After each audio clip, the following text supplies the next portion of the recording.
The stage lights were blinding, the crowd froze, an A-list country star stops his concert, and in that unscripted moment, the entire story of a Hollywood divorce hung on a single six-letter name. Welcome to Starscope Report.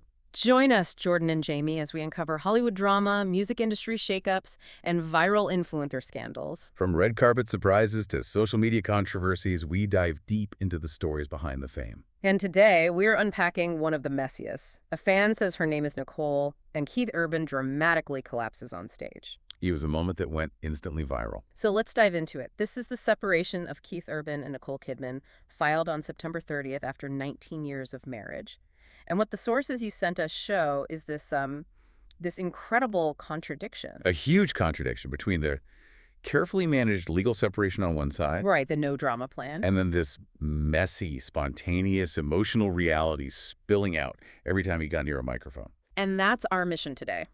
We're going to analyze that exact tension point. How a celebrity crisis control plan just completely blows up when real emotion gets involved. Or maybe the public performance of real emotion. It's a fine line. Okay, so to understand the chaos, we have to start with the control, the narrative they were trying to build. Exactly. So the official timeline is that Nicole Kidman filed for divorce on September 30th. And she cited irreconcilable differences. Which is, standard legal language for we're not going to air our dirty laundry in court. It signals a clean break. A clean break on paper, at least. Right. But insiders were reporting that they'd actually been living apart since the beginning of summer. And here's the first key detail. The reports all suggest Urban was the one who initiated the split, that Kidman was trying to save the marriage. Okay, so that puts the pressure on him to explain why. He's the one who has to justify it to the public. Precisely. And that's where his new reality series, The Road, comes in. It premiered on Sunday, October 19th, just weeks after the filing. The timing is not a coincidence. Not at all. This show was basically a preemptive strike. It was his public explanation for why the marriage had to end. And his explanation was what? The lonely artist defense? Basically, yeah. He framed his entire career as a calling. He literally says, it's a calling and you're born to do it or you're not going to make it. He's making it sound like a destiny he can't escape. He is, and he gets really specific about the price of that destiny. He paints this picture of waking up at 3:30 in the morning, sick, lonely, miserable, missing his family. Wow. And he says the only reason he pushes through all that misery is, quote, because this is what I'm born to do. So the show very cleverly frames the divorce not as a personal failure, but as a noble sacrifice for his art. The destiny required this. He had to choose music. That's the official narrative. But, and this is why we're doing this deep dive, that's where the story just completely splits into. Because his real emotional state seems to be the exact opposite of that justification. It's a total schism. The man on TV is saying, I chose my calling. But the man in real life, according to sources, is, well, he's struggling. Struggling is putting it mildly. The reports say he's miserable and going through Nicole withdrawals.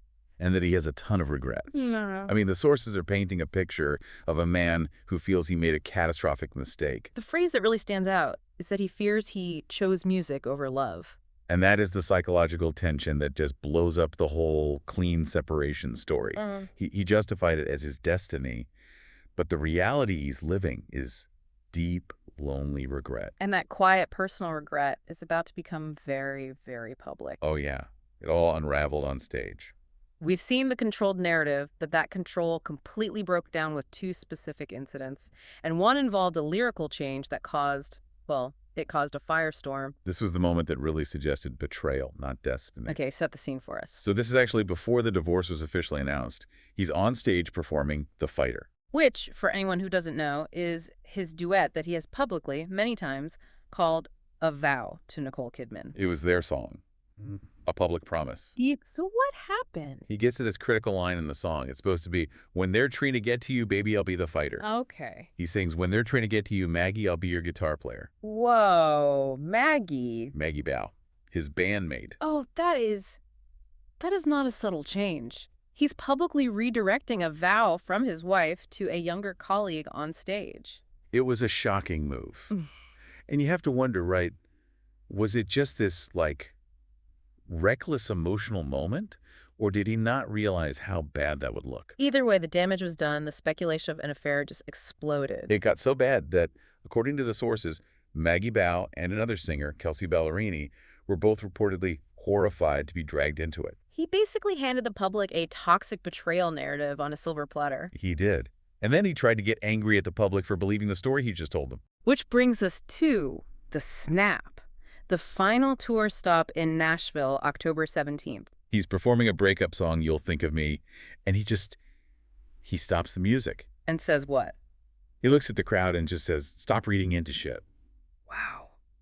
You can't do that. It's a total crisis communications failure. You can't publicly change a vow to your wife, point it at another woman, and then demand people not interpret your actions. Exactly. The demand for silence just confirmed that the interpretations were hitting a nerve. It basically screamed, this divorce is messy, no matter what the lawyers were saying. If you're loving these Hollywood twists, and frankly these public relations failures, make sure you're subscribed. We've got even crazier stories ahead, including how Nicole Kidman handled all of this with a lot more strategy. And we still have to get to the main event, the moment that gave us our headline, the viral Nicole showdown. Yes. From that exact same Nashville show. It's like all the tension of the last few months just came to a head in one night. It was perfect dramatic irony. He's trying to do some crowd work, asks a fan for her name. And she knows. The fan clearly knows the situation because she says to him, you're not going to like it. And when she finally says, it's Nicole, the whole crowd apparently just gasps. I mean, of course they did. It's the name at the center of everything. And Urban's reaction is just, it's pure theater. First, he pretends to be confused, like, I'm not going to like your name. And then he just dramatically drops to the floor, collapses right there on stage, and sort of waves his arm in surrender. It's so interesting because that's actually a brilliant move. It was. It was incredibly humanizing. He didn't have to say a word. The physical collapse acknowledged all the tension and all the pain without confirming any of the gossip. It made him look vulnerable. But the real genius was what he did next. The damage control was immediate. Instant pivot. First to humor. He pops up and says, did you say Nicole Richie? It's a simple life. Right, deflect, make a joke. And then, the masterstroke. He pivots the spotlight completely off of himself and onto the fan. He helps her make a pregnancy announcement. He puts a picture of a baby onesie up on the big screen that says, smallest Keith Urban fan. It's a textbook. He took this moment of peak personal drama and, in seconds, turned it into a heartwarming, positive audience experience.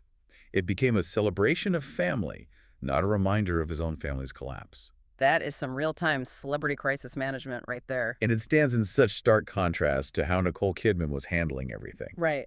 While he's on stage collapsing and snapping at fans, she is quiet, managed. Completely. Her entire focus was on creating stability for the children, Sunday, who's 17, and Faith, who's 14. Their co-parenting plan really seems to be the one part of this that isn't messy. No, the sources all stress no drama there. Legally, Kidman is the primary residential parent. The documents apparently say she has the girls for about 306 days a year versus Urban's 59. Okay, that sounds pretty one-sided. It does. But the key detail is the flexibility clause. The agreement explicitly states that the girls can spend as much time with Keith as they want. So it's not about keeping them from him. It's just about providing a stable home base while he's, on the road. Exactly. And they both are required to attend a parenting seminar. They've also legally agreed not to speak badly about each other. So Kidman essentially built a legal firewall to protect the kids from all the public chaos. And it seems like she was preparing for this mentally. There were some comments she made before the split was even public. Yeah, she gave this very philosophical, almost cryptic interview. Yeah. Where she talked about how you think you know where your life is going, and then it isn't going in that direction. And she finished by saying she had learned the need to protect myself when I need to. It really positions her as this stable, resilient figure against his public volatility. Okay, so let's synthesize all this. We've looked at the sources, the timelines, the onstage drama. What's the final takeaway here? I think the Urban-Kidman split is a perfect case study. It shows how incredibly difficult it is to have a quiet, disciplined divorce when one of you is a performer whose whole job, whose whole brand, is about being emotionally authentic in public. The two things just can't coexist. They can't. You have this stable, drama-free legal framework on one side, designed for the kids. And on the other, you have Urban's chaotic, emotional on-stage behavior, the lyric change, the collapse. That tension is what made this whole story so compelling to the public. It all comes back to that first contradiction, doesn't it? The man who said he had to be lonely for his calling Is now the man who seems to deeply regret being so lonely. Yeah. And that leaves us with a final kind of provocative thought for you to mull over. Earlier this year, Keith Urban released a song called Straight Line, and it's all about breaking free from a soul-sucking routine. Okay. But if you take his own words, that his tour life is miserable and lonely, you have to wonder, does chasing your calling with that much intensity actually lead to freedom? Or does it just lead you into a different, maybe even deeper kind of isolation? Was breaking free from one routine worth the price of ending up in another one, just lonelier? Exactly. Was the goal worth the cost? You've been listening to Starscope Report, where Jordan and Jamie uncover the stories shaping Hollywood, music, and pop culture. Thanks for tuning in. And don't forget to subscribe for more stories that keep the stars shining.